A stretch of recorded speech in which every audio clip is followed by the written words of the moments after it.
मोठं गाव असलं तर 2 कथा असतात की नाही. सिटी सारख्या ठिकाणात जर गेलं तर सिटीमध्ये 4-4, 5-5 कथा चालू असतात, कारण प्रत्येक नगर सिटी मोठे लेवल असतो. आणि म्हणून कार्यक्रमाचे आयोजक नियोजक मंडळी सुद्धा वेगवेगळे प्रमाणात असतात. मग काय झालं, एका ठिकाणामध्ये होती हरिविजय कथा, हरिविजय कथा, आणि एका ठिकाणामध्ये होती काय तर कृष्ण कथा. कृष्ण कथा एका चौकमध्ये हनुमंतरायांच्या मंदिरामध्ये कृष्ण कथा, आणि प्रभूच्या राम मंदिरामध्ये हरिविजय कथा. आता इथं नित्यनेम होतं, कथा तर सुटली नाही पाहिजे म्हणून 2 पती पत्नी कथेला जायचे, पण असं व्हायचं कृष्ण कथेला कोण पती जायचा आणि हरिविजय कथा ऐकण्याकरता श्रवण करण्याकरता कोण जायचं, पत्नी जायची. आता असं झालं काय, प्रसंग आला प्रभूच्या विवाहाची कथा. इकडे टायमिंग एकच होतं, पत्नी तिकडच्या कथेला, पती इकडच्या कथेला. आता तिथे काय झालं, कृष्ण परमात्म्यांच्या विवाहाची कथा आली. कृष्ण परमात्म्यांच्या विवाहाचा प्रसंग सांगता सांगता काय तर त्याला सुद्धा इच्छा झाली. सांगितलं प्रभूचे 16,108 पत्न्या. किती? 16,108. तो आला, सायंकाळची वेळ होती, मस्त व्यवस्थित बायकोनं स्वयंपाक केलं, आनंदानं स्वयंपाक केलं. आता दोघेही जेवण करायला बसले. जेवण करायला बसले. आता पत्नीच्या पुढं बोलू लागला तो, अगं म्हणे मग सांगू तुला काय सुंदर महाराज आलं होतं, आणि सुंदर महाराजांनी एवढी सुंदर प्रभूची कथा सांगितली, कृष्ण कथा, आणि कृष्ण कथेमध्ये कृष्ण परमात्म्यांच्या विवाहाची कथा आली. मग आणि मलाही असं वाटते म्हणे काय देवानं 16,108 बायका, किती? 16,108 बायका देवाला झाल्या म्हणे. मग मी म्हणे माझी अशी इच्छा होते म्हणे मी अजून 2-4 केल्या तर. कोण म्हणाला? नवरा. कोणाला? बायकोला. आता बायको चपाती वाढत आहे. म्हणलं ठीक आहे, आता तुम्ही आता सुधारले, महाराजाची कथा ऐकली म्हणजे तुमच्यात बदल पडला. बदल पडलं. इकडं नवऱ्याला जेवू दिलं, नवरा जेवण करत आहे, वा वा वा वा काय माझी सुंदर बायको आहे म्हणे, वा वा, मला काहीच म्हणत नाही. आता पत्नी म्हणली अहो ऐकता का माझं? म्हणलं बोल. म्हणले सांगू का तुम्हाला? हा सांग. काय झालं म्हणे मी ज्या ठिकाणामध्ये कथाला गेली ना तिथे सुद्धा प्रसंग आला. कशाचं? द्रौपदी मातेचा आणि 5 पांडवांचा.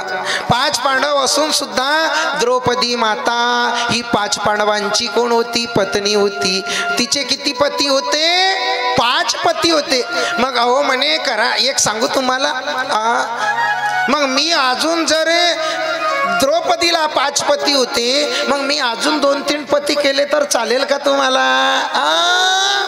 2-3 म्हणले जाऊ दे बाबा, तुझी कथा. म्हणले राम राम राम राम राम राम राम राम. पत्नी बोलली तर उलट, न पती बोललं तर चांगलं नाही का? आणि म्हणून काय तर ऐकायचं असतं, कृष्ण चरित्र ऐकायचं आहे. भगवंत परमात्म्यांनी जर आपण म्हटलं भगवंतासारखं आपण जर करू तर जमणार नाही.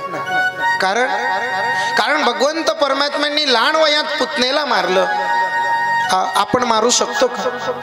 बघा, विष पिण्याची आपल्यात ताकद आहे नाही. कृष्ण परमात्म्यांनी करंगडीवर गोवर्धन उचलला. किती दिवस? 7 दिवस. आपण उचलणार का पलवत? मग देवानी ज्या काही लीला केल्या, अगासुर बकासुराला मारले, बलाढ्य राक्षसांना मारलं, प्रत्येक गोपी जवळ प्रभू होते. आपण राहू शकतो का? धर्म कार्यातून प्रभू स्वतः कारागृहातून सुटले रात्रीच्या वेळेला. आपण सुटू शकतो का? साधं जर लॉक लावलेलं असलं ना त्याला हातोडी घ्यायला लागते आपल्याला फोडायला. असं करा बरं, तुटतं का? तर नाही ना. प्रभूच्या ज्या काही लीला आहेत आपण प्रभू सारखे वागू शकत नाही, कारण तो मर्यादा सर्वात पुरुषोत्तम आहे, जगत आधार आहे, जगत कल्याण करताय. आणि म्हणून इथे सुद्धा सांगितलं. असं करता करता काय झालं, भगवंताचे किती विवाह, 16,108. 108 काय तर याचं वाक्य काय आहे म्हणजे सांगितलं 16,108 पत्न्या करण्याचा मागं काय झालं. वेदामध्ये 3 कांड सांगितलेले आहे. कोणते, एक ज्ञानकांड, आणि ज्ञानकांडामध्ये काय तर 4,000 मंत्र सांगितलं. पुढे काय तर कर्मकांड आहेत, तिथे कर्मकांडामध्ये 80,000 मंत्र सांगितले गेले. पुढे काय तर उपासना कांड आहे, उपासना कांडामध्ये 16,000 मंत्र सांगितलं गेलं. आणि म्हणून 16,000 हे वेदांचे उपासना कर्मकांड आहेत. म्हणून तिथे काय तर तेच काय तर भगवंत कृष्ण परमात्मा आहेत. म्हणून 16,000 काय तर देवाच्या पत्न्या आहेत असं. आणि काय तर 100 प्रकारचे उपनिषद आहेत. म्हणून काय झालं, ते 16,000 आणि 16,000 इकडे काय काय आहेत 108, बरोबर आहे ना. मग काय झालं, 100 म्हणजे उपनिषद आहेत वेदांताचं, कृष्ण आणि भक्ती प्रतिपादन. आणि म्हणून ते काय तर 100 प्रकारचे उपनिषद आहेत. म्हणून ते सुद्धा देव आहेत. म्हणून इकडं 16,100. आता काय राहिलं, प्रकृती. प्रकृती म्हणजे भूमी, जल, अग्नी, वायू, आकाश, मन, बुद्धी, अहंकार. ह्या तिन्ही काय तर भगवंतामध्ये वंश आहेत. म्हणून त्या 8 पत्न्या असे मिळून काय तर भगवंत परमात्म्याचं काय तर 16,108 विवाह होतात. कारण प्रकृती म्हणजेच तो जीव, आणि प्रकृतीमध्ये जो वंश राहतो तो जीव, आणि जो ईश्वरामध्ये काय तर अंश असतो तो म्हणजे प्रकृतीवर कुठलाही आधार नाही. प्रकृती ही ईश्वरावर टिकून आहे. आणि म्हणून इथं काय, म्हणून तो ईश्वर, आणि म्हणून परमात्मा भगवंत हा प्रकृतीवर टिकून राहत नाही. प्रकृती भगवंतावर टिकून असतं. म्हणून अशा प्रकारे काय तर 8 प्रकारची प्रकृती आहे. म्हणून अष्ट प्रकृती आहे. म्हणून त्या 8 पत्न्या, आणि म्हणून 100 प्रकारचे उपनिषद. म्हणून त्या कृष्णाच्या 100 पत्न्या, आणि वेद उपासना कर्मकांड हे 16,000 आहेत. म्हणून 16,000 असं मिळून 16,108 परमात्म्यांच्या पत्न्यांचा काहीतरी इथं सुद्धा कथा भागितो आहे. इथे सुखदेवजी महाराज आता कथेला थोडं बदल करतात. आनंदात आहे, सगळं आनंद ही आनंद आहे. आणि म्हणून एक दिवसाची घटना आहे. भगवंत परमात्माचा कोण आहे मुलगा, कोण प्रद्युम्नजी, आणि प्रद्युम्नचा मुलगा काय आहे अनिरुद्रजी. अनिरुद्रजी महाराज. आणि मग काय झालं, अनिरुद्रजीचे 2 विवाह होतात.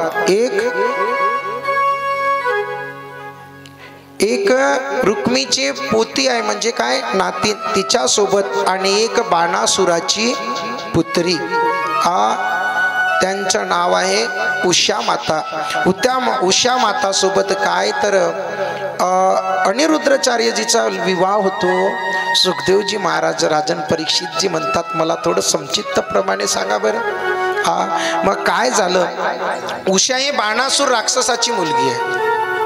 पण उषा मातेला रात्रीच्या वेळेला काय स्वप्नात कोण येतात, अनिरुद्रजी येतात. आणि अनिरुद्रजी आल्याच्या नंतर, स्वप्नामध्ये आल्याच्या नंतर तिची मैत्रीण आहे कोण, चित्रलेखा. आणि ती सुद्धा मायावी आहे. तिच्याकडं सगळ्याच काय तर शक्ती आहेत. म्हणून काय केलं, अनिरुद्राचार्यजींना रात्रीच्या रात्री त्या चित्रलेखेनं उषाच्या सांगण्यावरून कुठं आणलं, बाणासुराच्या राजधानीमध्ये.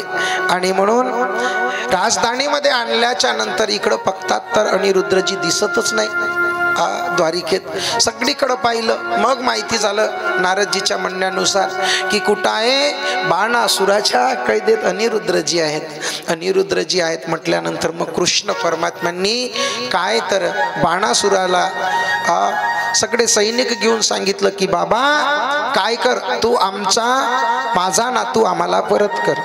पण बाणासूर काय करायला तयार नाही. शेवटी खूप मोठं भयंकर युद्ध. काय तर बाणासुराचा देव कोण आहेत, भोलेनाथ बाबा. आणि मग भोलेनाथ बाबा सुद्धा आडवे झाले. कारण इकडं बाणासुरानं भोलेनाथ बाबाला बोलवून टाकलं, प्रभू आपको लढना पडेगा किसके साथ, द्वारिकानाथ के साथ. द्वारिकानाथांसोबत आता युद्ध, महाभयंकर भोलेनाथ बाबांचा युद्ध आणि कृष्ण परमात्मांच्या युद्ध होतोय.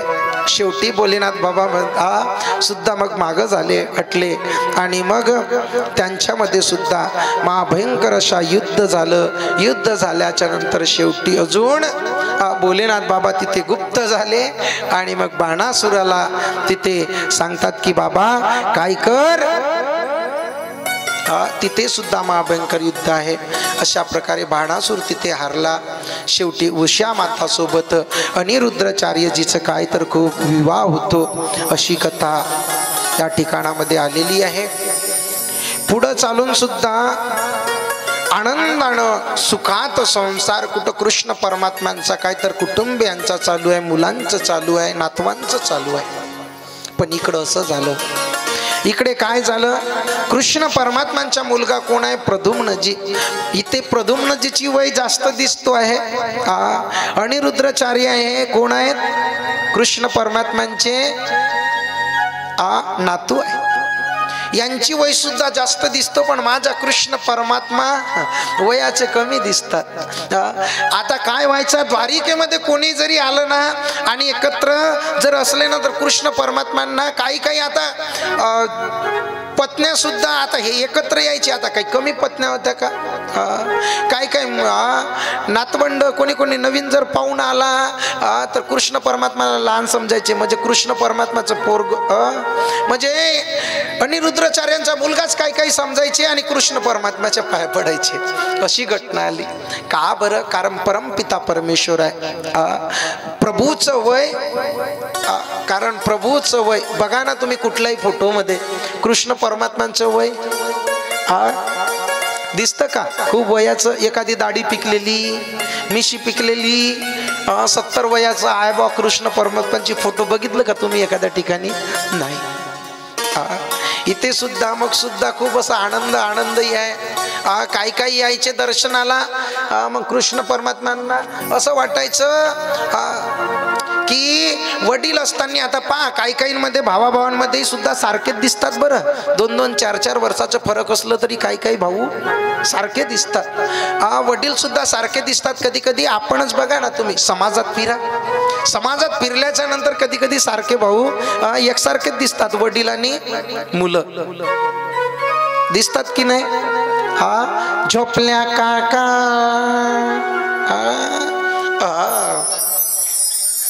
आणि मग आता म्हणून इकडे सुद्धा असं सुरू आहे. इकडे काय झालं, एकदाचा प्रसंग आहे. आता कृष्ण परमात्मांचा विवाह तसंच घडलं. नातवाचाही विवाह तसंच घडलं आहे की नाही. म्हणून काय करायचं, पोरगी सुद्धा पाहताना थोडं व्यवस्थित बघायचं आहे की नाही. आणि मुलगा सुद्धा पाहताना थोडं व्यवस्थित बघायचं. आणि म्हणून इकडे एकदाची घटना आहे. नारदजी येऊन जातात द्वारकेमध्ये आणि नारदजी बघतात तर नारदजी सगळ्या कक्षामध्ये जातात, सर्वच महालामध्ये जातात. ज्या महालात जातात त्या महालात सुद्धा प्रभू आणि प्रभूची पत्नी. प्रत्येक महाला 16,108 महालात गेले तरी प्रत्येक ठिकाणी प्रभू दिसतात. नारदजी चकितच झाले. बघितलं तर तिथं प्रत्येक ठिकाणी दिसतात. बाहेर आलं तर एकटाच कृष्ण परमात्मा दिसतो. असं का, कारण तिकडे मग प्रभू आले, प्रभूने नारदजीला विचारले, कहा नारदजी कैसे हो? आप बोले बराबर है बाबा जी ना, पर एक ना मैं तो सब महल में देखा, आप मेरे साथ हो, मेरे को भी दिख रहे हो। महल में देखा तो महल में भी आप ही दिख रहे हो, बच्चों के साथ खेलते हुए दिख रहे हो, पोतों के साथ खेलते हुए दिख रहे हो। आता ते परम परमेश्वर परमात्मा होते, आहे की नाही?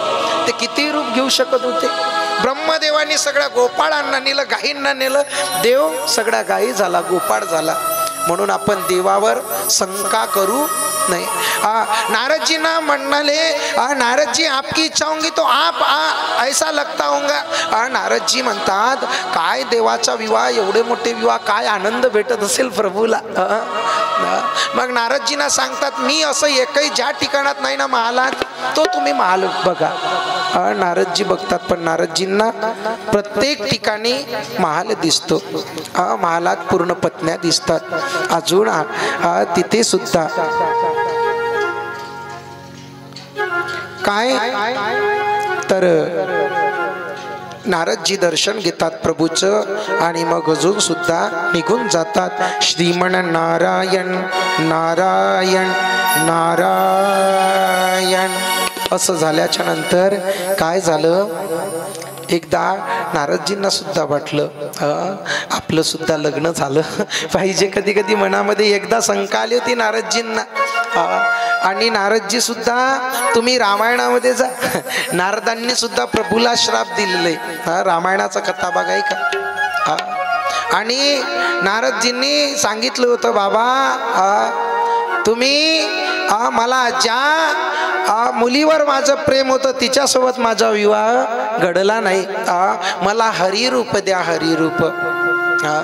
प्रभूने हरिरूप दिलं होतं नारदजींना, पण नारदजींना हरिरूप कशाचं दिलं होतं? एक माकडाचं।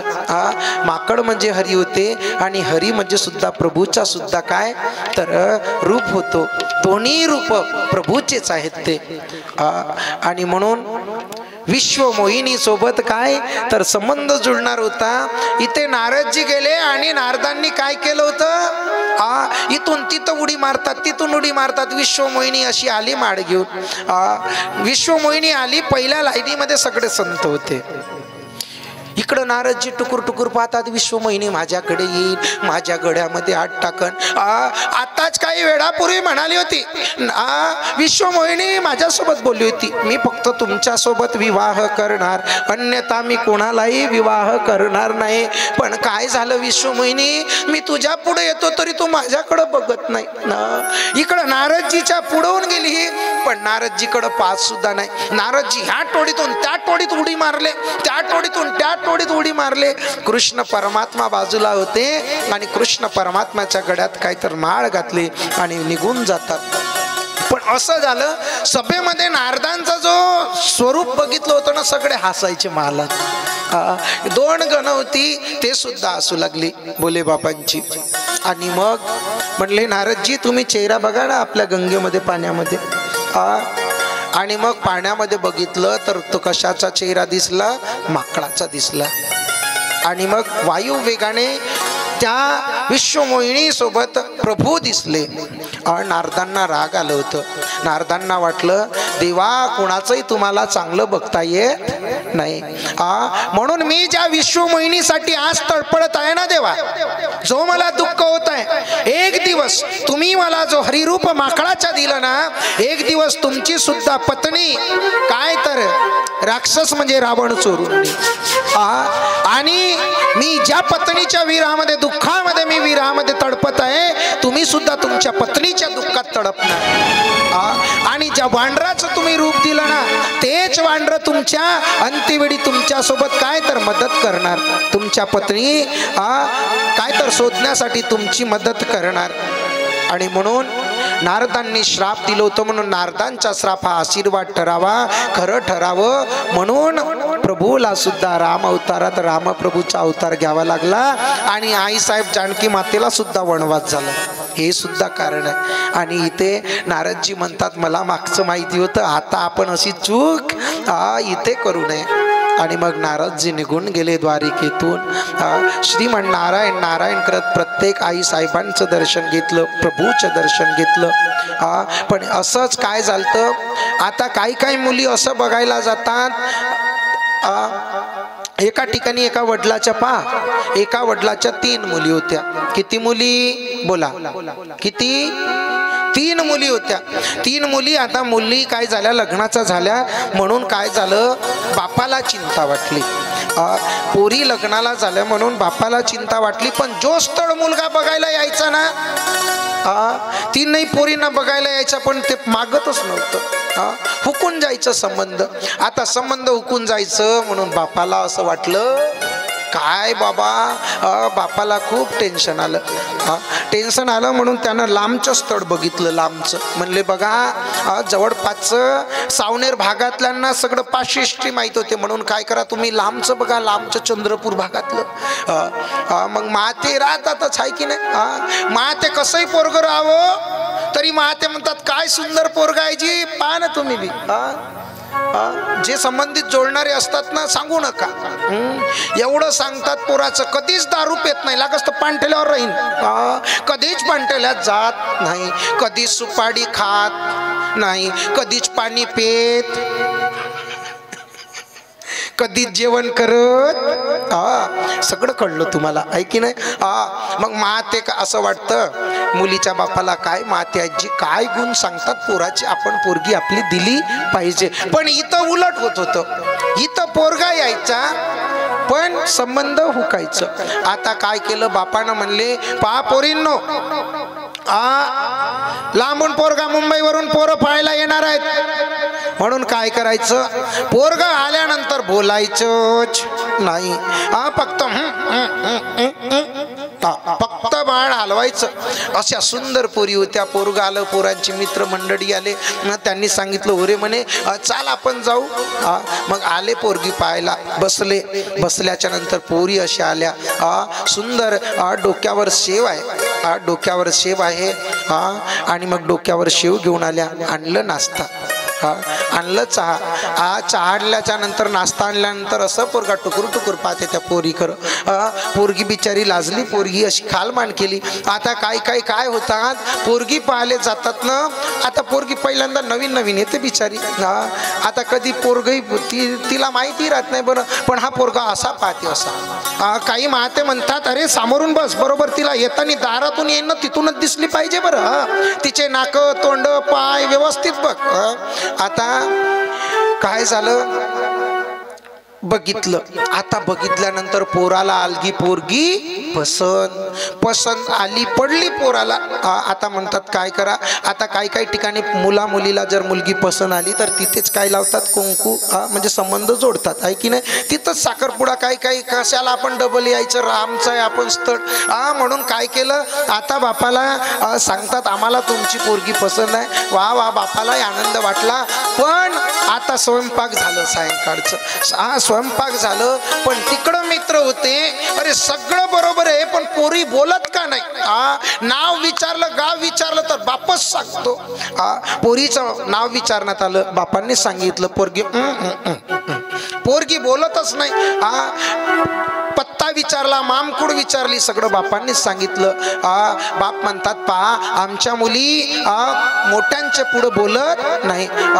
त्यालाही वाटलं, त्या मुलाला काय सुंदर मुलगी आहे रे म्हणे, संस्कारी पोरगी आहे, आपल्या पुढं मोठ्यांच्या पुढं मान राखते। मग आता मस्त असं स्वयंपाक व्यवस्थित, काय सुंदर स्वयंपाक, आणि मग स्वयंपाकामध्ये कढी, जिलबी, गुलाबजामुन, काय म्हणतात चमचम, अजून श्रीखंड। आता सगळ्याले पाणी आलं बरं कथा ऐकणार राहिले, तोंडाले पाणी, कारण ऐकल्याबरोबरच मग काय सुंदर असा सुगंध, आणि जी अगरबत्ती लावली असे सेंट, असे बस झाले, चकितच झाले। आणि मग त्या पोरीनं वाढलं, पण त्याचे मित्र होते, त्याला वाटलं पोरी का बोलत नाही, का बरं बोलत नाही। हा म्हणतो, जाऊ दे ना, आपल्याला काय करायचंय, मग आता यांनी याच्या मित्रांनी दिमाग लावलं, म्हणले असे नाही बोलत ना, अशा बोलल्या पाहिजे. जेवायला आता जस्ट बसणार. मग मित्र म्हणाला, म्हणले काय कडी रे, म्हणे काय कडी, काय अशी जीवनात कडी नाही खाल्ली म्हणे मी, म्हणे काय सुंदर कडी, अरे कोणी बनवली असेल अशी कडी, अरे आजपर्यंत 25 वर्षाचं वय झालं पण आजपर्यंत कडी नाही खाल्ली म्या, म्हणे काय गुलाबजामुन, वा वा वा, काय जिलबी, वा वा वा वा वा वा वा. आता प्रशंसा करतात. आता हे दुसरी पोरगी तिथून ऐकत होती.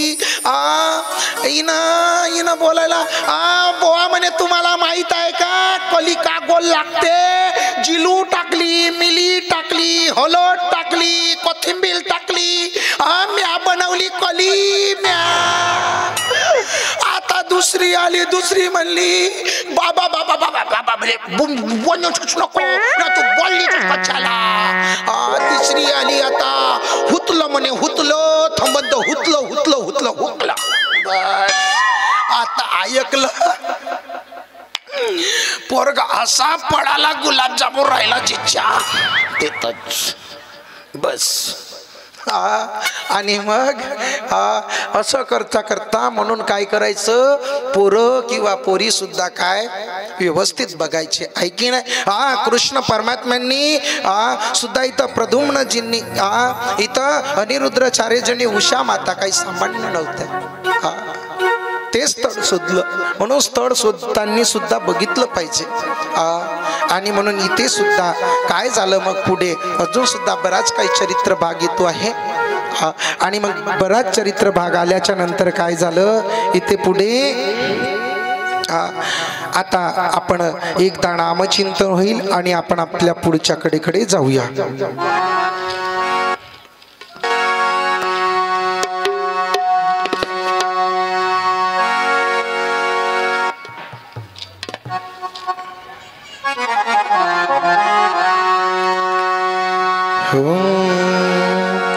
मिट्टी रसे से भरोरी राधा रानी लागे, राधा रानी लागे, मारो कारो कारो यमुना जी को पानी लागे, मारो कारो कारो यमुना जी को पानी लागे. मिट्टी रसे से भरोरी, मिट्टी रसे से भरोरी राधा रानी लागे, राधा रानी लागे, मारो कारो कारो यमुना जी को पानी लागे, मारो कारो कारो यमुना जी को पानी लागे. मीठे रस से भरियोगी राधा रानी लागे, राधा रानी लागे, मन कारो कारो यमुना जी को पानी लागे, मारो कारो कारो यमुना जी को पानी लागे. आली बोलिए राधा रानी मैया की, बोलिए गोपाल कृष्ण भगवान की.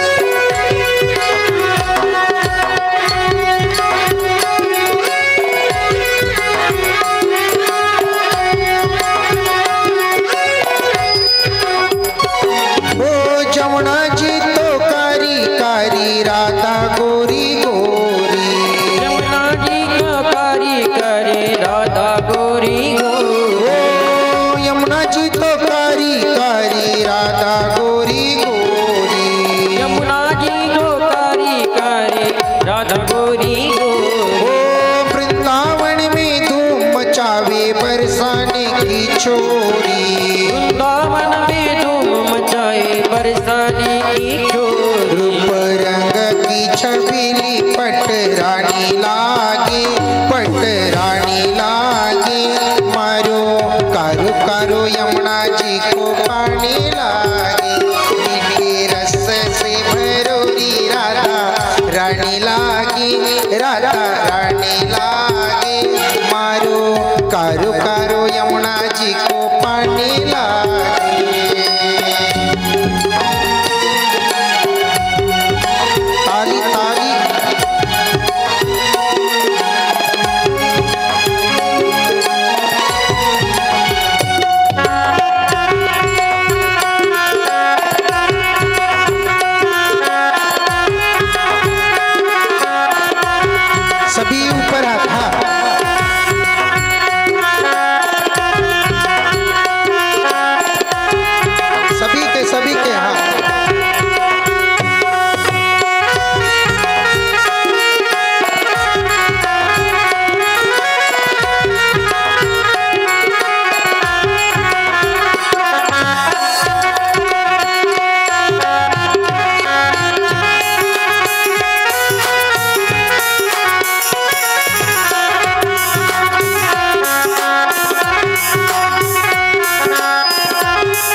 राज की किशोरी महारानी लागे, महारानी लागे। मारो कारो कारो यमुना जी को पानी लागे, मीठे रस से मयूरी राधा रानी लागे, राधा रानी लागे। मारो कारो कारो यमुना जी को पानी लागे।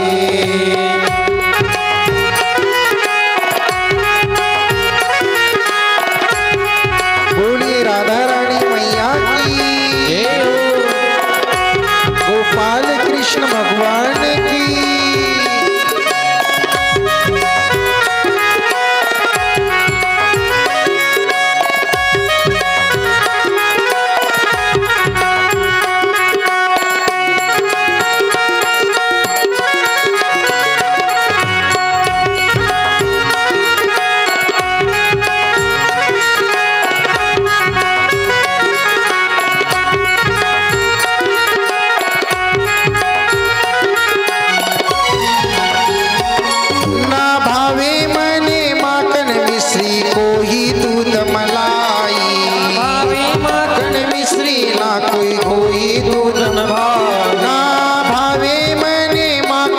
ना कोई दूध मलाई, भावे मने माखन मिश्री ना कोई दूध मलाई। मारी जिबरिया ने भावे अब तो राधा नाम मलाई, मारी जिबरिया ने भावे अब तो राधा नाम मलाई। वृषभान की ललितो,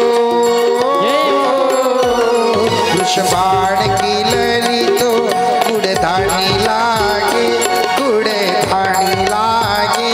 मारो कारो कारो यमुना जी को पानी लागे, मीठे रस से मयूरी राधा रानी लागे, राधा रानी लागे। मारो कारो कारो यमुना जी को पानी लागे।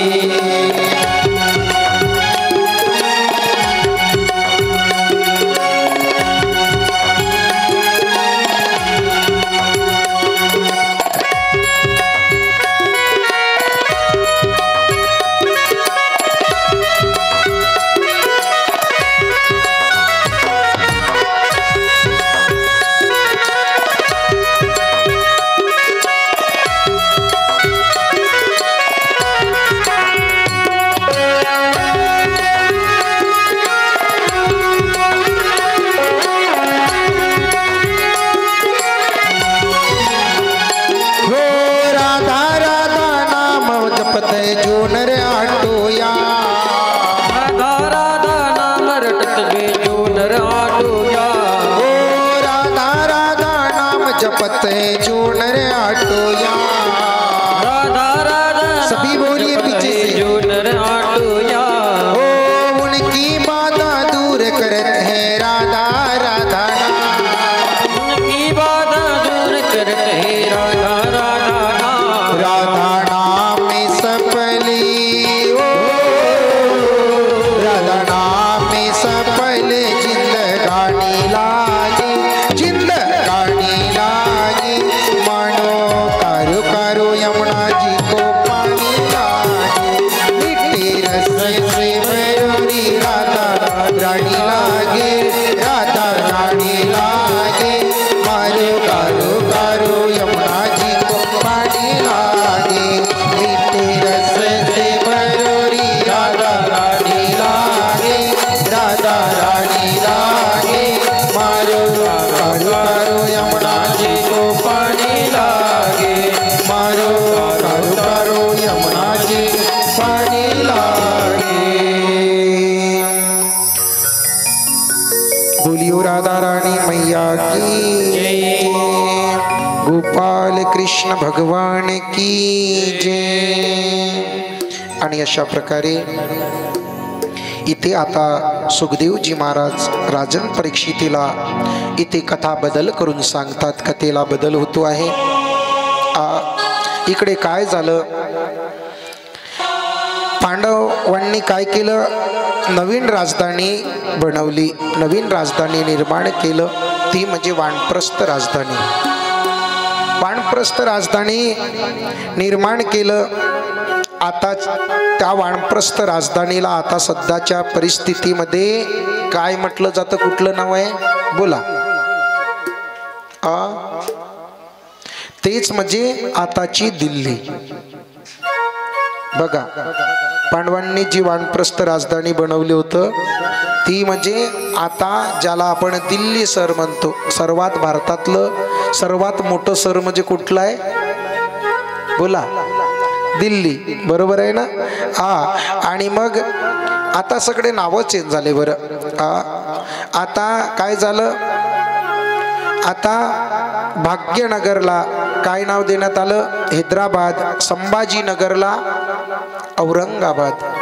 पहा, संभाजीनगरला पण आता सुद्धा नाही. पण काय झालं? पूर्वीचं ते नाव आहे संभाजीनगरला, आता औरंगाबाद. म्हणजे औरंगजेबानं मग जेव्हा राज्य केलं त्याच्यानंतर पण जुनी माणसं त्याला संभाजीच नगर म्हणतात. आजही जे मराठी आहेत ना, मराठी सुद्धा आज सुद्धा नाही औरंगाबाद नाही, औरंगजेबाच्या नावावरून औरंगाबाद हे शहर पडलं होतं बरं. नाहीतर पूर्वीचा संभाजीनगर आहे. तसंच हरिगड म्हणजे अलीगड. प्रत्येक नावामध्ये काय बदल झालं. इकडं काय झालं त्यावेळेला? पांडवांनी काय केलं होतं? राजधानी निर्माण केली आणि म्हणून राजर्षी यज्ञ निर्माण केला. राजर्षी यज्ञ ठरवलं आणि मग इथे काय तर सगळ्यांना बोलवण्यात आलं. मग काय झालं? राजर्षी यज्ञामध्ये सगळे कौरवांना सुद्धा बोलवण्यात आलं आणि बोलवण्यात आल्याच्या नंतर इथे पूर्वी असं घडलं, प्रभूला आता काही लीला करायच्या होत्या. मगध देशाचा राजा आहे कोण? जरासंघ. जरासंघ कोण आहे? ज्या कृष्ण परमात्म्यांनी कोणाला मारलं होतं? मामाला. कोण? कंस मामा. आणि त्या कंस मामाचा कोण आहे? त्या कंसाचा सासरा कोण? जरासंघ. आणि जरासंघाच्या काय तर 2 मुली. काय नाव त्यांचं? अस्ती आणि प्राप्ती. आणि म्हणून त्यानी काय तर जरासंघाने काय तर बदला घेण्याचं ठरवलं. म्हणून त्यांनी आता इथे अजून सुद्धा लढाई केली. पण इथं असं घडलं, इकडे जरासंघाच्या इथे कृष्ण परमात्म्यांनी 3 भावंडांना कोणाला घेतलं? भीमसेनजींना. इकडे यज्ञामध्ये आलेले आहेत, राजर्षी यज्ञामध्ये. आणि मग 5 पांडवांना सांगतात का आपल्याला जरासंघाला आता मारायचं आहे. 17 वेळा परास्त प्रभूनं जरासंघाला केलं होतं, पण 18 वेळेस जरासंघाने ठरवलं होतं की मी जे ब्राह्मण आहेत 11,000 ब्राह्मण आहेत, जर मी आज त्यांच्याकडून यत्न करून घेतलं होतं, आज जर मी कृष्णाकडून जिंकलो नाही तर मी संपूर्ण काय करणार? त्यांना मारून टाकणार. म्हणून कृष्ण परमात्म्यांनी काय तर तो रणांगण सोडलं होतं. आणि म्हणून कृष्ण परमात्म्यांनी जरासंघासोबत लढाई न करता तिथून मग पडत गेले होते. म्हणून रणछोड नाव पडलं होतं. आज कृष्ण परमात्मा म्हणतात बघा, तिघांनाही सुद्धा भीमसेन दादाला आणि अर्जुनना सोबत घेतलं आणि कृष्ण परमात्मा आहेत सोबत. पण इकडं काय झालं? 3 ब्राह्मण न बनले. कुठं? जरासंघाच्या महालात गेल्यावर 3 ब्राह्मणाच्या रूपात. आणि ब्राह्मणांना त्यावेळेस पासून जरासंघ खूप मानत होता. का? अरे कपटी चोर कृष्ण, द्वारकेचा राजा कृष्ण परमात्मा. मी ब्राह्मणांसोबत काय ब्राह्मणाची सेवा केली, यज्ञ केलं, म्हणून कृष्ण परमात्म्याला सुद्धा पडावं लागलं. म्हणून तो ब्राह्मणावर विश्वास करत होता. मग कृष्ण परमात्मा म्हणतात तिघांनाही, अरे बाबा दोघांना पण काय, भीमसेन आणि अर्जुन तुम्ही काय व्हा, तुम्ही सुद्धा ब्राह्मण बना, मी सुद्धा ब्राह्मण बनेल. मग तिघही ब्राह्मण बनले म्हणून जरासंघ म्हणतो या या या या हाँ बैठिए महाराज जी, हाँ गुरु जी, हाँ बहुत दिन के बाद आए हो, आपका स्वागत है, कहा के हो, बहुत दूर से के पंडित हैं हम, कोई ऐसे वैसे नाही. मग सगळं काय तर सगळं सेवा केली कोणी, जरासंघाने सेवा केली. मग कैसे हो आप, कैसा क्या हाल है. मग सांगितलं जरासंघ, अरे बाबा माझा शत्रू कुठे, द्वारकेत आहे, आणि आजही माझ्यासाठी लपलेला आहे. मग काय आनंद आहे आनंद. मग शेवटी मग ब्राह्मणांनी काय म्हटले, गुरुजी काय माझ्या तावडीचं कुठला योद्धाच नाही. अरे म्हणे संकल्प घ्या. संकल्प घेऊन टाकलं कुणाकडून, जरासंघाकडून संकल्प घेऊन टाकलं. म्हणले गुरुजी हम तो ब्राह्मण है पर एक इच्छा है, हमारे साथ आप युद्ध करोगे. जरासंघ म्हणतो, अरे बापा तुमच्या सोबत मला युद्ध. मग का नाही. मग म्हटलं युद्ध. जरासंघाने सांगितलं, बस संकल्प दिलं युद्ध करणार, पण तुम्ही कोण व्हा. मग सांगितलं आम्ही कोण आहे. हा पांडव पुत्र कोण आहे, भीम आहे. पांडव पुत्र अर्जुन आहे. जो रणांगणातून पडून गेला ना तोच तुमच्या पुढं काय कृष्ण आहे. द्वारकेचा. मग तर सांगू नका तडपायात मस्त का. बस माझे शत्रू माझ्या पुढं. आता मी तर मारलो पाहिजे. मग काय झालं, इकडे सांगतात जरासंघ म्हणतो, इकडं पाहिलं तर अर्जुन आपल्या बाणेनं शस्त्रामध्ये निपुण नाही, मी याच्यासोबत काय युद्ध करणार. कृष्ण परमात्माला हाच पहिल्यांदा रण सोड, इकडं आता लढाई म्हणणार आणि अजून पडून जाणार. म्हणून म्हटलं नाही नाही, आपल्या तावडीचा योद्धा कोण आहे. मी तर बलाढ्य बॉडी ताकद हाईट कोण, भीमदादा. म्हणून म्हणले मी आता भीमासोबत युद्ध करणार. आणि मग भीमदादा सोबत भयंकर युद्ध जरासंघाचा होतो. पण जरासंघ भीमदादाला काही वाढ असं वाटतो, या दोघांना नाकारलं आणि माझ्यासोबत जरासंघाने युद्ध. पण यांचा असा भयंकर युद्ध, जरासंघाचा आणि भीमदादाचा भयंकर युद्ध होतो. युद्धामध्ये परास्त दोन्ही होत नाही. पण इकडं भीमदादाला आता काय तर परास्त व्हायची वेळ येते. पूर्वी असं युद्ध व्हायचे, दिवसा युद्ध व्हायचे, सायंकाळी संपवायचे. आता इकडं भीमदादा कृष्ण परमात्माला म्हणतो, जरासंघासोबत युद्ध आता मला भारी पडल, मला नाही वाटत की मी जरासंघाला मारू शकणार. मग अजून अहंकार दूर झाला भीमदादांचा. भीमदादाला कृष्ण परमात्माने म्हणतात, बघा आज जरासंघ, आज बघा युक्ती जरासंघाचा आणि अजून भीमदादाचा युद्ध आहे. कृष्ण परमात्म्यांनी सांगितलं असं, फक्त एक पाण घेतला. पाण घेतल्याच्या नंतर त्या पाणाला यांचा दोघांचा भयंकर युद्ध आहे. जरासंघाचे दोन्ही पाय इथून सुद्धा असं चिरटतात. दोन या शरीराचं दोन भाग तुकडे होतात. तरी सुद्धा जरासंघ अजून चिपकतो. अजून भीमदादा आपल्या पलहारानं अजून जरासंघाला चिरडतात. दोन्ही फेकतात बाजूला, पण अजून जरासंघ जिवंत असं चिपकतो. चिपकल्यानंतर अजून सुद्धा विचार येतो भीमदादाला, काय जरासंघ, अरे बाबा याला मारायचं तर आता कसं मारायचं. मग कृष्ण परमात्म्याने एक पाण घेतला आणि पाणाच्या नंतर तो चिरडून असं काय उलट दिशेला फेकलं.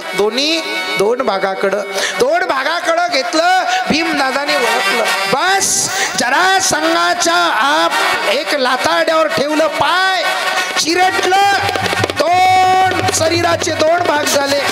आता इकडं असं फेकायचं सरळ, आता भीमदादाने उलट फेकलं. उलट फेकलं.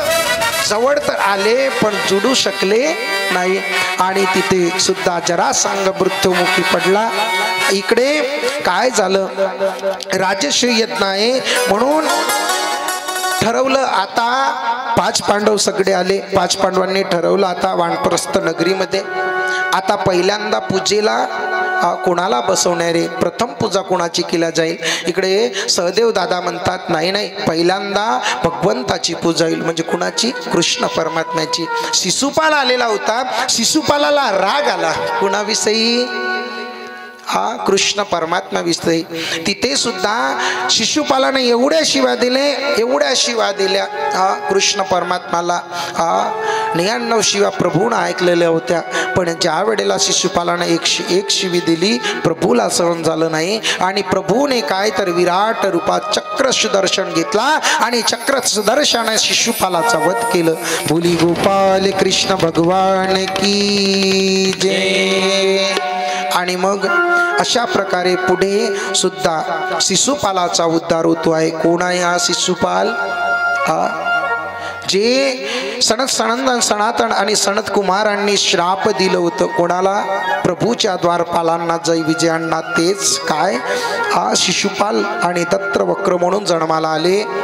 तेच सतयुगामध्ये त्यांच्या उद्धाराकरता प्रभून जो वामन काय नरसिंह अवतार आणि हिरण्याक्ष च्या उद्धाराकरता प्रभूने जो वराह अवतार आणि नरसिंह अवतार घेतलेला होता तेच जय विजय.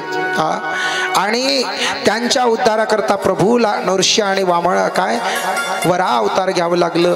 तेच द्वापार त्रेता युगामध्ये रावणाने कुंभकर्ण आणि ते आता द्वापार युगामध्ये हाच शिशुपाल जो प्रभूने मारलेला आहे. अशा प्रकारे काय तर शिशुपाल सुद्धा मुक्त झाला, त्याला सुद्धा मुक्ती मिळाली. पुढे आता काय झालं? नारदांनी ही कथा पूर्ण जे आहे यज्ञाची ही सुद्धा सप्तम स्कंदामध्ये काय तर युधिष्ठिर गुरुजींना सांगितली होती, जे मी तुम्हाला आता सांगणार आहे. आता काय तर यज्ञामध्ये काय तर सगळं आलं, यज्ञ आता तयार करायचं आहे म्हणून काय तर दानाचा भंडार म्हणून कोणाला सोपवण्यात आलं? दुर्योधन आणि कर्णाला यज्ञात आले बघा वानप्रस्थ राजधानीमध्ये. इकडं याला वाटलं अरे बापरे, पांडवांकडून आपण पूर्ण संपत्ती हडप करून घ्यावं. कृष्ण परमात्म्यांनी आपल्याला पहिल्यांदा दानाचा भंडारामध्ये टाकलेला आहे. म्हणून आपण दान पण असं होतं, कर्णाकडून दान दिलं त्याचं उलट म्हणजे दुप्पट व्हायचं. आणि म्हणून इकडे भोजनाचं भंडार कोणाला दिलं? मालिक भीमसेन दादाला सांगितलं तुम्ही काय करा, भोजनाचा भंडार तुम्ही याची व्यवस्था करा, तुमच्याकडं सगळं भोजन आहे. कारण काय? कारण तुम्हाला सामान्य भोजन लागत नाही. 1 चपातीने 2 पोळीत काही एवढाला खातात, पण काही एवढंच खातात आहे की नाही. भीम दादाला एवढं मोठं लागायचं तेव्हा पोट भरायचं. कुंभकर्णाला एवढं मोठं लागायचं तेव्हा पोट भरायचं, पण काही बघा ना एवढंच भात खातात. तुमच्याकडं जास्त चपाती चालते म्हणजे पोळी चालतं, बरोबर आहे ना. आपला नागपूर जिल्हा सावनेर भाग जास्त पोळी भात कमी, पण तुम्ही भंडाऱ्याकडं, चंद्रपुराकडं, गोंदिया जिल्हा भंडारा जिल्हा आणि भातावर भिडला म्हणतात ना. तिकडच्यांना चपाती पोळी जास्त आवडत नाही, भात असे रेमशू खातात. एवढंच नाही, दारही वरणही सगळं भातावरच टाकतात आणि असे गप्पा असं खातात. आता कळलं तुम्हाला नाही का? ज्या वेळेला मी ना तुम्हाला खरंच सांगू, कारण तुम्हाला मी सांगितलंच आम्ही नागपूर स्थायी झालो, पण आमचा जन्मगाव आहे गोंदिया जिल्हा तालुका तिरोडा आणि खेडेगावचाच आहे मी सुद्धा. पण आता आम्ही नागपूरला सगळं आमचे मामा वगैरे सगळे नागपूरचेच, घर वगैरे शांतीनगरला. आणि काय झालं मग मी बुट्टीबोरीला राहतो, पण आमच्या घरची सगळेच मंडळी शांतीनगरला राहतात. आणि मग काय झालं, मी ज्या वेळेला आळंदीला शिकायला गेलो ना, आलं म्हणून प्रसंग बरं इथे. आता मी होतो भात खाऊन, आता मला भातच नाही भेटत होतं. आता तिकडं पुण्याकडं नुसत्या ज्वारी आणि बाजरीच्या भाकरी, बरोबर आहे ना मावशी, आणि भेटली तर चपाती. आता भात मी खाणारा बरं, आणि भात खाणार. आता मला भात 8 दिवसातून एवढंसं द्यायचं, असं मी टुकूर पाहत होतो. भात कधी भेटते. आता मग जे आमचे मित्रमंडळी होते ना, आमचा ग्रुप असायचा जसा तुमचा ग्रुप आहे ना, विद्यार्थी बरेच राहायचे, पण मधुकरीला भिक्षा मागायला जावं लागत होतं. आणि भिक्षा मागत असताना 5-5, 6-6 किलोमीटर पायी जायचं बरं. गुरुजी, शिक्षण काय आळंदीचं सामान्य नाही आहे हो. लोकांना वाटतं महाराज बनणं सोपं आहे, पण महाराज बनण्याच्या आधी किती दुःख सहन करतात ना. त्या अलंकापुरीच्या ज्ञानोबारायात ज्ञानोबारायांचं चरित्र बघा ना. जीवनात ज्ञानोबारायांना मधुकरी दिली नाही लोकांनी. ज्ञानोबाऱ्यांचा छळ केला हो समाजाने, पण त्या ज्ञानोबाऱ्यांच्या बळावर आज काय तर प्रत्येक महाराज लोक जगत आहेत हो, त्याच्याच नावावर जगत आहेत. पण आज सुखानं तरी आपल्याला मधुकरी भेटते. त्या भागातली लोक स्वयंपाक करतात ना, खरं सांगू मावशी, पहिल्यांदा देवाला नैवेद्य म्हणून आपल्या घरची थोडी चपाती, एक चपाती थोडी भाजी. नवरा जरी ड्युटीवर जायत असला ना तरी देवासाठी नैवेद्य काढणार, कारण प्रत्येकांची टायमिंग वेगवेगळी असते, आहे की नाही. प्रत्येक ड्युटीवर जात असताना त्याची टायमिंग ठरलेली असते. म्हणून आपल्या घरी ब्राह्मण देवता येतील ना, विद्यार्थी येतील बा, महाराज लोक येतील, म्हणून त्यांच्यासाठी पहिल्यांदा सेपरेटच जसं आपण नैवेद्य देवाला काढतो ना, म्हणून अलंकापुरीच्या ज्ञानोबा राहायला नैवेद्य जातं, म्हणून त्या वेळेला ते नैवेद्य काढून ठेवतात, ते महाराजांना देतात. मग आम्ही 10-12 जशी आमची 20 मंडळींची टोळी राहायची, ज्या दिवशी 15 चपात्या असो, 20 चपात्या असो, 25 चपात्या असो, 40 चपात्या असो, प्रत्येक घरची भाजी एकच. म्हणजे एकच म्हणजे कसं, एकत्र असायची. एक कॅन असायची हातामध्ये, कॅन असली की आपण जायचं ह्या घरून त्या घरी, त्या घरून त्या घरी, त्या घरून त्या घरी. आणि मग त्या घरून त्या घरी गेल्यानंतर प्रत्येक घरची किती सुंदर भाजी असू द्या, एकत्रच भाजी एका कॅनमध्ये आपली जोडी धरून घ्यायची. आणि बस चाललं आपले सुदामजी देवांसारखं, इकडून तिकडे तिकडून तिकडे. मग आणल्याच्या नंतर त्याच्यावर पाणी फिरवायचे. पूर्वी तर असं सांगतात इंद्रायणीच्या तीरात पाण्यात पूर्ण मधुकरी डुबवून खायचे. आणि मग अलंकापुरीच्या ज्ञानोबाऱ्याला मग कोणाला 2 पोळी भेटायच्या, कोणाला 4, कोणाला 5, कोणाला प्रत्येक वाटणी. मग ज्या वाटणीत 1.5 पोळी आली, 2 पोळी आली, तेच खाऊन आपलं जीवन जगायचं. गुरुकुलात जायचं, अभ्यास झालं, अभ्यासासाठी मग आम्ही बाहेर असं जायचं पडायचं, कारण तिथं अभ्यास होत नव्हतं. म्हणून कुणाच्या शेतात जायचं, थोडा वेळ आपला जो वेळ भेटतो त्या वेळात शिक्षण करायचं, म्हणजे वाचन करायचं. आणि मग असं करता करता काय झालं, भात एकही दिवस भेटत नव्हतं महाराज. आठवड्याभरातून मला म्हणे, मला तर चपाती खाऊनच होत नव्हती, एक चपाती खाल्लं का माझं पोटच भरत होतं. मी म्हणलं लय अवघड आहे राजा. मी म्हणलं चाललो बा मी माझ्या गावाला. मग काही मित्र म्हणायचे, गुरुजी म्हणायचे, अरे बाबा काही महाराज बनणं की सोपं आहे का? जावे त्याच्या वंसा तेव्हा कडे, पाण्यातला मासा झोपी जाई कैसा, जावे त्याच्या वंसा तेव्हा कडे, आहे की नाही. कधी कधी लोक सुद्धा तिथे सुद्धा उद्धट काही काही असायचेच ना. काही काही लोक समाजातले सुद्धा खूप वाईट असतात, अनेक शब्द बोलून जातात. पण ज्ञानोबारायांनी ते सहन केलं हो, समाजाचं बोलणं. आज ज्ञानोबाराय जगाला कडले, आहे की नाही. आणि म्हणून जो बी लेकरू आळंदीला गेलो महाराज, पण तो लेकरू खरोखरच, प्रत्येक लेकर बघा आळंदीत जाणारा, घरात जरी अभ्यास करत नसला ना, पण आळंदी अलंकापुरीच्या ज्ञानोबारायांची एवढी कीर्ती आहे, एवढा कृपा आशीर्वाद आहे की ज्ञानोबाराय त्यांना एवढं देतो, एवढं देतो, एवढं देतो. आज तुमच्या पुढं आम्ही दिसत आहोत. आणि काय घडलं का बरं सांगतोय, माझी 12वी झाली ना, ITI गव्हर्नमेंटमध्ये केलं, प्रायव्हेटमध्ये ग्रॅज्युएशनचे पेपर दिले, पण कधी जीवनात भाषण दिलं नव्हतं. कधीच माईपवर बोललो नाही दादा, कधीच नाही. माईप आला की असं मी घाबरायचं. पण एकच निष्ठा होती, ज्या मायबापांनी लहानपणापासून संस्कार दिले ना, घरी आमच्या घरी विठ्ठल पंत म्हणजे प्रभूची भक्ती असायची. म्हणून बस माझी इच्छा होती, आमच्या गावामध्ये पूर्वी माझं शिक्षण तिकडलं आहे, काही इकडलं नाही नागपूरचं.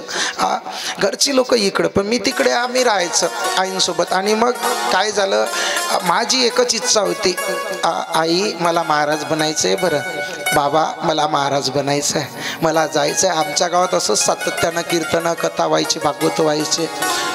आणि मग मी महाराज लोक यायचे ना आमच्या गावामध्ये, तर 7 दिवस जसे तुम्ही सेवा करताना आपले तरुण मंडळ, तशीच मी महाराज गुरुजींसोबतच राहायचो. गुरुजी बस काही लागलं का, पाणी लागलं का, कुठं पंक्ती असल्या तर चाललो त्यांच्यासोबतच. बस काही मागचं ना पुढचं, घरी काही जेवण करायचं काम नाही, काही म्हणो तिकडं कुणी म्हणो, गावचं काही घेणं देणं नव्हतं. बस 7 दिवस आपले महाराज गुरुजी. मग गुरुजी, मग असे गुरुजी बसायचे सगळे, पहा ना आता वय बघा काय वय आहे. मग मला सुद्धा वाटायचं नाही. मग आई म्हणायच्या, पण खरोखर आळंदीला गेलो ना तर याला एक कारण म्हणजे आमची आई. आईने विचार केला. बाबा म्हणायचे, अरे बाबा तू जातो पण समाज असेल, तुला कीर्तन कधी जीवनात कधी तू भजन म्हटलं नाही, कधी शाळेत साधं एक भाषण सुद्धा घेऊ शकलं नाही. आणि महाराज म्हणणं काही साधं आहे का? वरून माझा गाव वारकरी संप्रदायातला गाव होता. माझ्या गावात प्रत्येक महाराज आळंदीचे महाराज होऊन सगळे आले, मोठे मोठे महाराज झाले माझ्या गावामध्ये. आणि मग तू त्याच्यात जाणार आणि तुला काही नाही आलं तर सगळे हसणार ना गावातली. फक्त बाबाला बोलून गेलो होतो, बाबा मी शिकणार नाही शिकणार, पुढचं बघाय बरं, पण एकच मला आळंदीला जाऊ द्या. ज्ञानोबारायांच्या अलंकापुरीत राहू द्या हो, नाही महाराज बनणार पण कमीत कमी संस्कार तर ज्ञानोबारायांचे माझ्या डोक्यावर पडणार. पण पहा असं घडलं होतं, मला जाऊ देत नव्हते. पण आता म्हणतात ना, परिस्थिती शाळेत शिकत असताना काहीच नाही झालं महाराज, पण मला म्हणतात ना जाण्याचा योग कसा आलं सांगतो तुम्हाला. कारण देवावर विश्वास. आपण म्हणतो ना, आपल्यावर जर दुःख आलं, खरोखर आपण देवाला भजलो ना महाराज, तर पाठीराखा सुद्धा देव असतो. माझं शिक्षण झाल्याच्या नंतर मी गव्हर्नमेंट ITI मध्ये गोंद्याला ITI केलं बरं. माझं IT इलेक्ट्रॉनिक्स फील्ड होतं, तिथं सुद्धा व्यवस्थित काही नाही. मग अचानक मला डोक्याचा त्रास होऊ लागला आणि डोक्याचा त्रास होता होता ह्या डोक्याला आई वडिलांनी जवळपास 1-1.5 लाखाचं खर्च केलं. प्रत्येक आठवड्याला औषधी, माझं डोकंच असं पूर्ण दुखायचं. आणि डोकं दुखत असताना बोलायचं नाही कुणासोबतच नाही. मग आई वडील म्हणायचे, का झालं बाबा याचं? मग एकदम डॉक्टर CT स्कॅन मी 3 काढले गुरुजी या डोक्याचे. चष्मा कधी घातलेला नव्हता, चष्मा घातला. मग आता असं करता करता परिस्थिती एवढी बदल झाली, माझे मित्र सुद्धा माझ्या घरी यायचे. अरे आपल्यासोबत सुरेंद्र एवढा खेळणारा आज जर तुमच्यासोबत एवढा खेळत असेल तर त्यावेळेला किती खेळत असणार बघा तुम्ही. आज आपल्यासोबत एवढा खेळणारा कुदणारा पण आज आपल्यासोबत बोलत नाही. काही यायचे, शेजारच्या यायच्या, बहिणी यायच्या, आपला भाऊ आपल्यासोबत बोलत नाही, म्हणजे सगळ्यांनी सोडून दिलं होतं, आता आपला हा कामाचा नाही, गेलं बा. आणि मग मला सुद्धा रड यायचा. पंढरीनाथाला म्हणायचं मी, देवा अरे आजपर्यंत सुखाने ठेवलं बाबा, आज असं काय? डॉक्टरकडे गेलं तर डॉक्टर नॉर्मल सांगायचा, पण एवढा त्रास व्हायचा मला की एवढा डोक्याचा त्रास एवढं व्हायचं मला असं बसून सुद्धा होत नव्हतं. आई असे ताट वगैरे आणायचे, खाऊ आपल्या हातानेच घालायचे. पण असं करता करता मी 1.5 वर्ष घरी राहिलो. बाबांना बोललो, आई मला जाऊ द्या ना आळंदीला. 1.5 वर्ष जर लेकरू घरी आहे तुम्ही सांभाळता.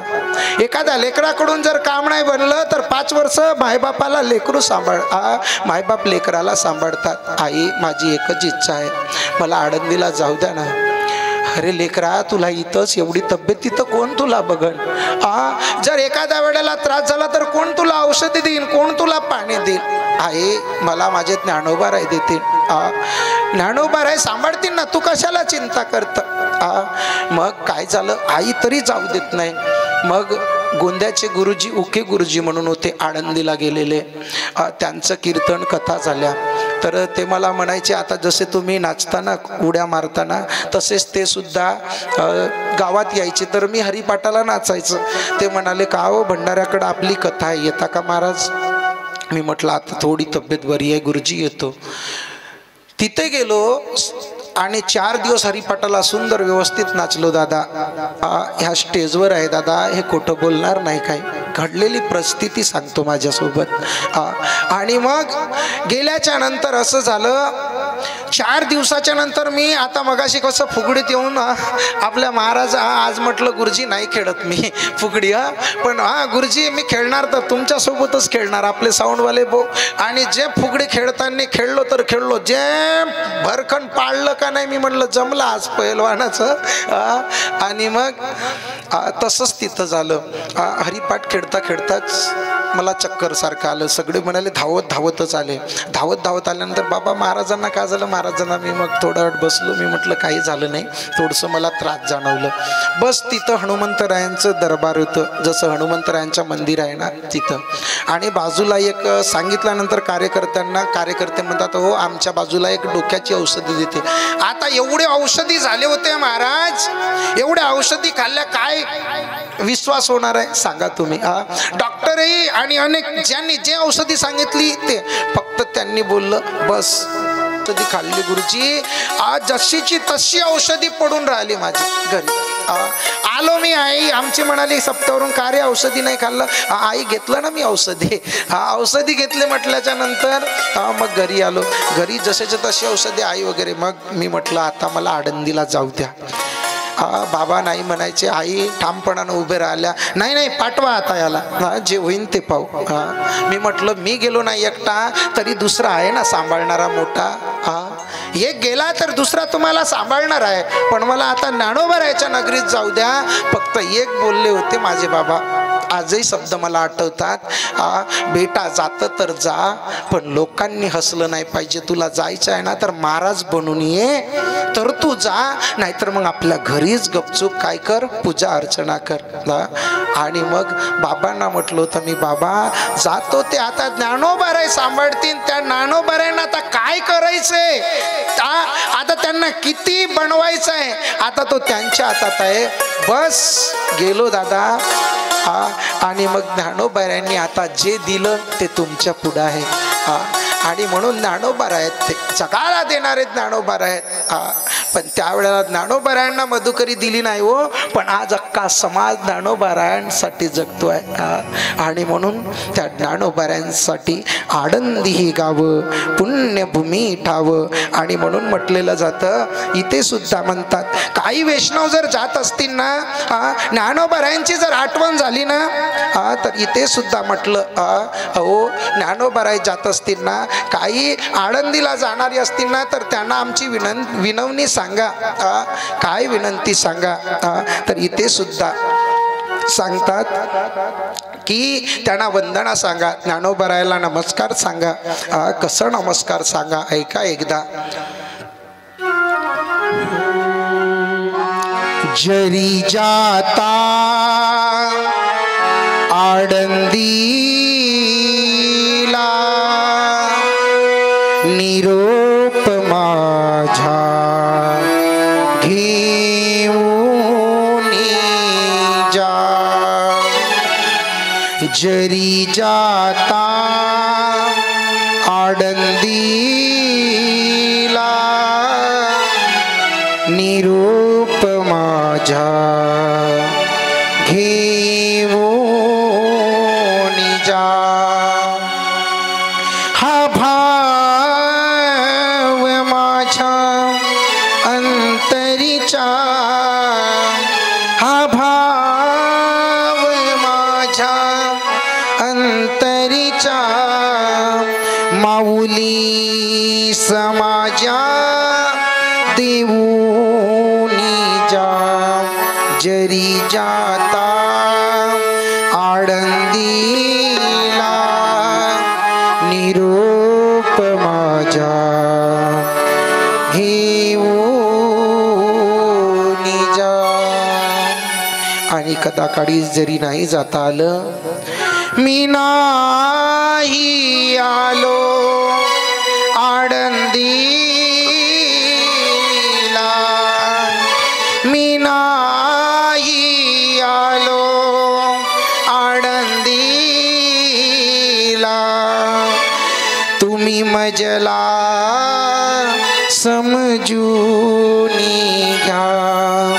जरी जाता आळंदीला निरोप माझा घेऊनी जा. हा देह पडला धरणीवरी, हा देह पडला धरणीवरी, हातात माझ्या ज्ञानेश्वरी. जरी जाता आळंदीला निरोप माझा घेऊनी जा. आणि म्हणून ज्ञानोबारायला इथूनच वंदन. आणि म्हणून काय तर एक गुरुकुलातून इथून जे निघालं यज्ञ धनुर्यज्ञ ज्यांनी ठेवलं 5 पांडवांनी नाही का आणि वरून त्याच्यावरून हा एक कथेचा भाग निघाला म्हणून त्या एकदा ज्ञानोबाराया अलंकापुरीच्या ज्ञानोबारायाला आळंदी हे गाव पुण्यभूमी ठाव आळंदी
अशा आळंदीच्या अलंकापूर ज्ञानोबारायाला वंदना आणि इथे पुढे काय झालं राजश्री यज्ञामध्ये काय तर भोजन भांडार कोणाला दिलं भीमसेन दादाला दिलं आणि पुढे भोजन वाढण्याचं काम कोणाला दिलं द्रौपदी आई साहेबांना दिलं द्रौपदी आई साहेबांना भोजन वाढण्याचं सांगितलं पुढे द्रौपदी माता काय तर कुठल्या आहेत पंजाबच्या आहेत बरं पंजाबच्या कुठल्या द्रौपदी माता आणि म्हणून त्याला संस्कृत मध्ये म्हटलं जातं पांचाल देश आणि म्हणून पांचाळाला मराठीत म्हटलं जातं पंजाब आणि पंजाब म्हणून ही द्रुपद राजा आहे पंजाबचा राजा द्रुपद आणि द्रुपदाची काय तर पांचाल नलेस आणि द्रुपदाची द्रौपदी आणि दुसरं नाव तिचा पांचाली हे 2 नाव पडले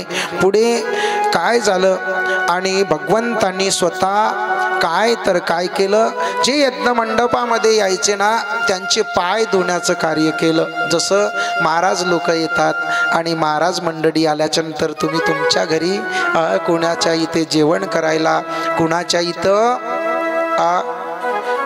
कशाला येतात नाश्त्याला येतात आणि मग सगळे म्हणतात गुरुजी आले घ्या घ्या घ्या घ्या लवकर इकडं ताट जर नसलं ना तर इकडं घरच्या बाईला लवकर ये महाराज आहेत अंगणामध्ये लवकर आण ताटी आण महाराजांचा स्वागत सत्कार काय पाय धुणं आणि म्हणून ते तुम्ही प्रथम दिवसापासून करत आला तुम्हा सर्व मायबापांना सुद्धा धन्यवादच आणि इथं ते कार्य कृष्ण परमात्मा करतात मग काय तर अशा प्रकारे चालू आहे पुढे काय झालं होतं तिथे सुद्धा दुर्योधनाला, आणि दुर्योधनाने ज्या वेळेला ही वानप्रस्थ राजधानी बघितली तो चकितच झालं. चकित असं झालं, दिवार ज्या वेळेला जी दिवार आहे ना त्या ठिकाणी, दिवाराच्या ठिकाणी त्याला दरवाजा दिसू लागला, आणि दरवाजा ज्या ठिकाणी आहे त्याच्या तिथे त्याला काय तर भिंत दिसू लागली. आणि असं झालं, त्याला जो अंगणामध्ये पाणी होतं त्याला अंगण दिसलं आणि तो भरकन पाण्यात पडला. कोण? दुर्योधन. आणि द्रौपदी माता हसली. द्रौपदी माता म्हणती आहे, अंधे का पुत्र अंधाई, म्हणजे आंधळाचा पुत्र आंधळा. हे दुर्योधनानं ऐकलं आणि मग दुर्योधनाला सहन झालं नाही. आणि मग तिथूनच काय वस्त्रहरण. एवढंच नाही तर मग तिथे पांडवांना वनवास मिळाला. बरं, ही वार्ता बरीच पसरली होती. आणि मग 12 वर्षाचा वनवास आणि 1 वर्षाचा अज्ञातवास पांडवांना झाला. पुढं सुदामजीची चरित्र येतो आहे. आता सुदामजी महाराजांचं चरित्र थोडं मागं ठेवायचं आहे आणि आपल्याला पुढच्या कथेकडं जायचं आहे. कारण डायरेक्ट झाकी आणि झाकी झालं की लगेच आपल्या कथेला पूर्ण विराम. आणि म्हणून काय झालं होतं पुढे, आता अजून सुखदेवजी मुनी कथा बदल करतात. सुभद्रा माता आहे. सुभद्रा माता कोण? काय तर कृष्ण परमात्माचे आणि बलदाऊ बलरामांची बहीण म्हणजे कोण? सुभद्रा माता. आणि बलराम दादांनी ठरवलं की मी माझी बहीण सुभद्रा मातेला कोणाला देणार? कोणाला? दुर्योधनाला. कोणी? बलराम दादांनी ठरवलं होतं. पण सुभद्रा मातेचं प्रेम कोणावर होतं? अर्जुनजीवर होतं. आणि अर्जुनावर होतं. कृष्ण परमात्मा अर्जुनजीला सांगतात, अरे बघ तू काय कर, तू ब्राह्मणाच्या रूपात द्वारिकेत ये. तू ब्राह्मण असं तुला तर देणार नाही, म्हणून काय कर, तू तिथं आमच्या घरी आल्याच्या नंतर तू काय कर, माझ्या बहिणीला पडवून ने. मग ब्राह्मण म्हटल्याच्या नंतर अर्जुनजी ब्राह्मणाच्या रूपात आले. बलराम दादांनी सुद्धा सन्मान केला, कृष्ण परमात्मांनी सन्मान केलं. मस्त. आता दोघांमध्ये संभाषण चालू आहे. इकडे उद्धवजी आले. उद्धवजी महाराज सांगतात, कोई तो भी बाहर देश से राजा महाराजा आए, आपके साथ मिलना चाहते हैं. आता मग तिथून बलरामजी उठले, कृष्णाला सांगतात, अरे काना ब्राह्मण जी की थोडी देखभाल करना, मैं आता हूँ थोडा. इकडे म्हणतात, हा भैया आप जाओ. कोण? कृष्ण परमात्मा. कृष्ण परमात्मा म्हटल्याच्या नंतर इकडं काही वेळात अजून उद्धवजी येतात. आपको भी बुला रे, आप भी चलिए. कृष्ण परमात्मा म्हटलं आता जमलं. बस अर्जुनाला सांगतात, बस आता तुला तुझं काम जे करायचं आहे ना ते आता करून घे. पण इकडं सुभद्रा मातेला माहीतच नव्हतं बरं अर्जुन आहेत म्हणून. मग आता सुभद्रा माता आहे, ब्राह्मणाच्या रूपात अर्जुन महाराज आहेत. अर्जुन महाराजांनी जे मिशी जे दाढी होती ना ते काढली. दाढी काढल्याच्या नंतर मग अर्जुनाला सुभद्रा मातेने ओळखलं. म्हणले चल आता पडवून जाऊ. आता पडवून जाऊ. इकडे जे पळाले, इकडं बलराम दादा येऊन पाहतात तर सुभद्रा गायब आणि जो ब्राह्मण होता तोही गायब. अरे गेले कुठं? ब्राह्मण देवता गेले पण सुभद्रा कुठं? आताची सुभद्रा ते सुभद्रा होती बरं. आताची सुभद्रा तर बस जे गेली जे गेली का बस आली सैराटच बनवून. बस अर्चीच बनते आताची. सांगूच नका. सैराट पिक्चर तर निघाला पण आताच्या पोरामध्ये सैराट गुटला. सैराट गुरुजी हमें मजा ही नहीं आती जब तक आप कौन देखेगा, जब देखो तब देखो कृष्ण कृष्ण राधा राधा कृष्ण कृष्ण राधा राधा. कुछ तो भी मजा आणो चाहिए की नाही. फिर आणि मग काय सांगितलं. आणि मग आता गाणे बदलले, सगळंच बदललं. आणि बाया अशा नाचतात पागल होतात. बरं आता एका ठिकाणी काय झालं महाराज, माझी कथा चालू होती. आता कथा चालू असताना आता कथेला सुरुवात झाली आणि भदातच आता मग कथेला सुरुवात झाली आणि मग मी गाणं म्हणजे भजन म्हणायला बसलो. भजन म्हणत आहो. आणि भजन म्हणता म्हणता असं झालं, विठ्ठल माझा माझा माझा माझा माझा विठ्ठल माझा मी विठ्ठलाचा. विठ्ठल माझा माझा माझा माझा माझा विठ्ठल माझा मी विठ्ठलाचा. पण हा भजन चालू आहे. भजन चालू आहे, सगळं असेच पायाले बसले. काही तिथं मावशी होती, ती म्हणली काय की महाराजा कुठचा आला म्हणे, आले कोण बोलवलं, जेव्हा तेव्हा विठ्ठल माझा विठ्ठल माझा विठ्ठल माझा. मग आता मला वाटलं आता इले आवडत नाही बा, आता ह्या गाण्यावर नाही टाळी वाजत, आता टाळी तर वाजवते अशी, जसं काही हिच्यावर खूप मोठं पाळच पडलं महाराज आलं तर. मग आता ते झालं, आता गाणं चेंज केला, गाणं चेंज केलं. मला वाटलं आता जाऊ दे बाईला नाही आवडत तर कशाला म्हणायचं, आता गाणं चेंज करावं लागलं. शांताबाई चटक मटक शांताबाई, शांताबाई चटक मटक शांताबाई, शांताबाई चटक मटक शांताबाई. बस आता शांताबाई नाही म्हणत महाराज, आलं ते उठली ना तिच्या अंगात आलं देव. आणि आता म्हणते वाचवा वाचवा, आता वाजवा वाजवा, आता तिची फॅशन आता पहा, आता ती अशी आणि बस आता वाजायला बसलं. आता तिची नाचण्याची यक्षण दूर.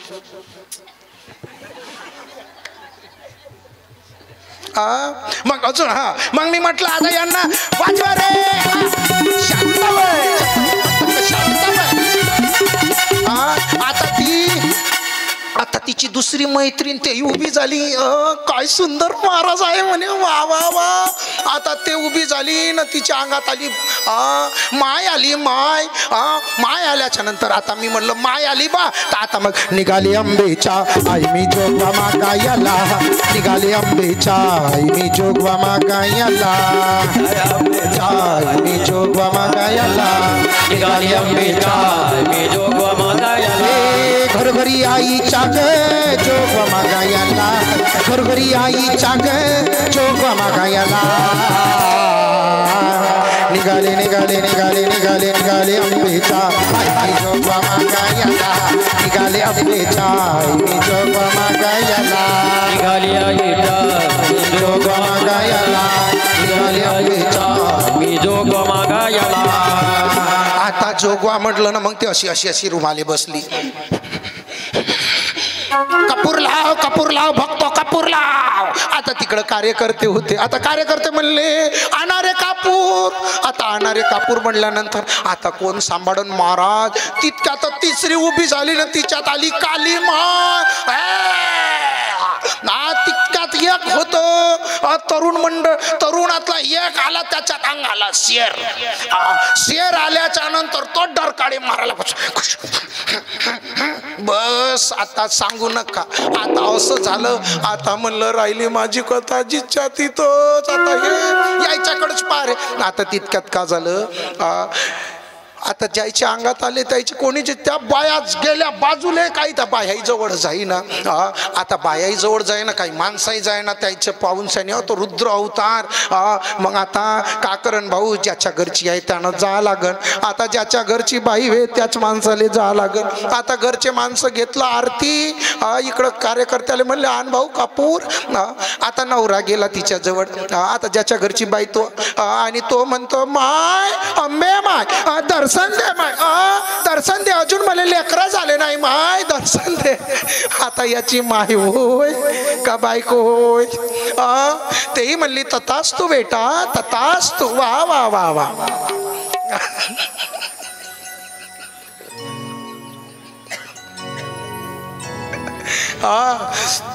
म्हणजे मला सांगायचं हे तात्पर्य महाराज, ज्या गोष्टीवर अंगात यायला पाहिजे त्या गोष्टीवर येत नाही. आणि भलत्याच आमच्याही गावी तसंच होतं बरं. एक आमच्या मौल्यातली एक बाई होती, नुसतं वारं जरी आलं ना तर ते गुडी मारे असे. एखादं गाणं जरी आलं, एखादं लग्नातलं गाणं जरी म्हटलं तरी ते अशी. आणि कृष्णाचं म्हटलं का अशी काय अशी. आता काय सांगावा महाराज, लई बिकट परिस्थिती आहे बरं. आणि मग अशा प्रकारे काय झालं, इथे सुद्धा सुभद्रा मातेचा मग इकडे सुंदर विवाह, काय तर विवाह होतो. आणि मग विवाह झाल्याच्या नंतर इकडं मग कृष्ण परमात्मा सांगून जातो, अरे बाबा जो ब्राह्मण होता ना तो काही ब्राह्मण नाही, अर्जुन आहे. आणि अर्जुनानं आपली बहीण पडून नेली, कारण अर्जुनाचा आणि आपल्या बहिणीचा सुभद्राचा सुद्धा काय तर अत्यंत प्रेम होतं. मग इकडे बलदाऊ भैया म्हणतात, फिर मेरे को क्यों नहीं बताया आपने? हम अरे बाबा तू मोठा आहे आणि मला तुझ्या पुढं बोलायला थोडं भीती वाटली. कृष्ण परमात्मा मग आनंदानं त्यांचा दोघांचाही विवाह करून दिला. ही कथा संपूर्ण कथा सुखदेवजी महाराज कोणाला सांगतात? राजन परीक्षितेला. तुझ्या आजोबाचं कसं लग्न झालं? कोण? परीक्षितांचा आजोबा. परीक्षिताचे आजोबा आहेत अर्जुन महाराज, आणि म्हणून आजोबाचं लग्न विवाह पाहिलं आणि परीक्षित महाराजांना आता थोड्या हास्य चेहरा आला. काय माझे आजोबा होते बा.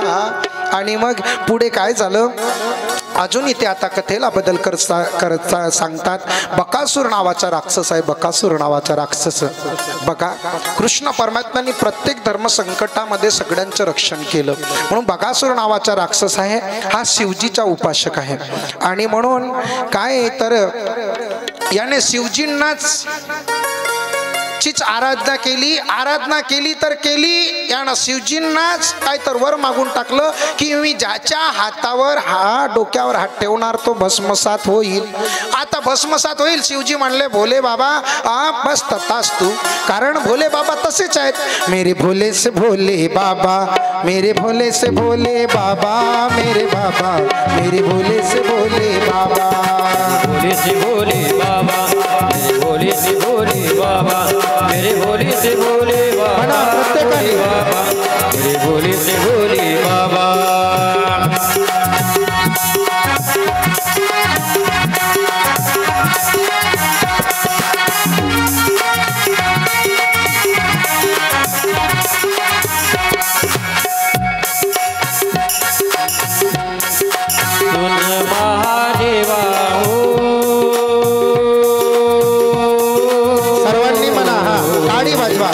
आता शिवरात्री पुढे येणार आहे की नाही, आणि भोलेनाथ बाबांचा सुद्धा इथे प्रसंग येतो.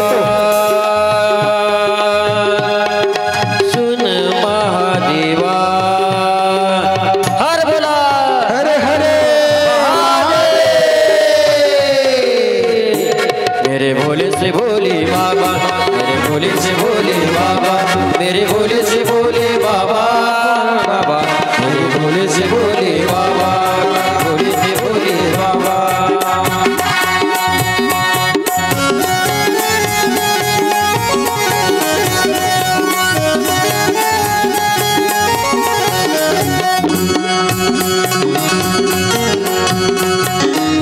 काडी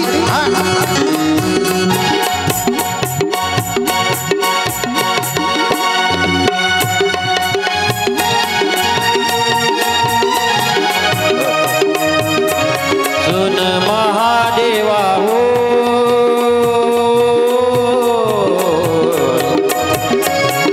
भगत करे सेवा. सुन महादेवा हर बोला हर हर महादेव. तेरी लीला अजब निराली, तेरी लीला अजब निराली, तेरी महिमा कोई न जाने. बोले बाबा मेरे भोले से भोले बाबा, मेरे भोले से भोले बाबा, मेरे भोले से भोले बाबा, आदि बाबा भोले से भोले बाबा.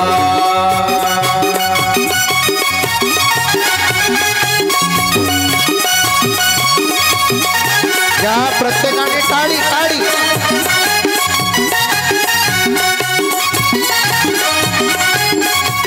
आणि मग अशा प्रकारे भोलेनाथ बाबांचं काय तर विनंती करतात.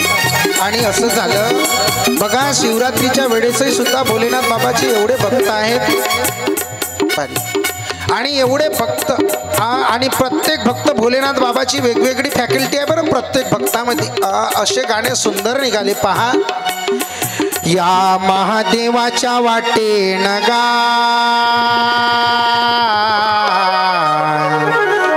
देवा रे माझ्या, आगा भक्त तुझी गेले गा,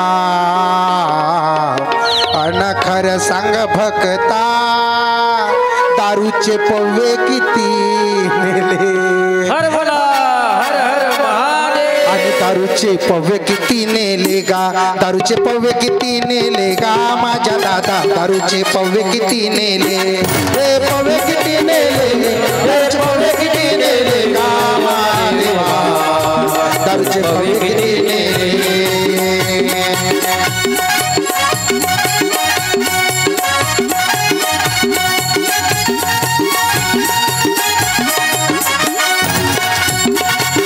आणि अजून काय म्हणतात आता तेच मंडळी काही भक्त पाहिले काही महिला मंडळ बघतात आणि काय जिच्या डोक्यावर नाही सेव जिच्या डोक्यावर नाही सेव तिले नवऱ्याच्या नाही भेव गा महादेवा तिले नवऱ्याच्या नाही भेव तिले नवऱ्याच्या नाही भेव तिले नवऱ्याच्या नाही भेव महादेवा तिले नवऱ्याच्या नाही भेव तिले नवऱ्याच्या नाही भेव महादेवा तिला नवऱ्याचा नाही देव जिच्या डोक्यावर नाही सेव घ्या लवकर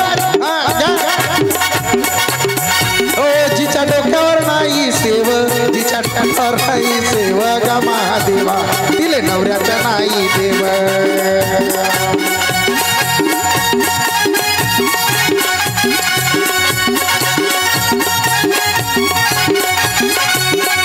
त्या महादेवाच्या वाटे नगा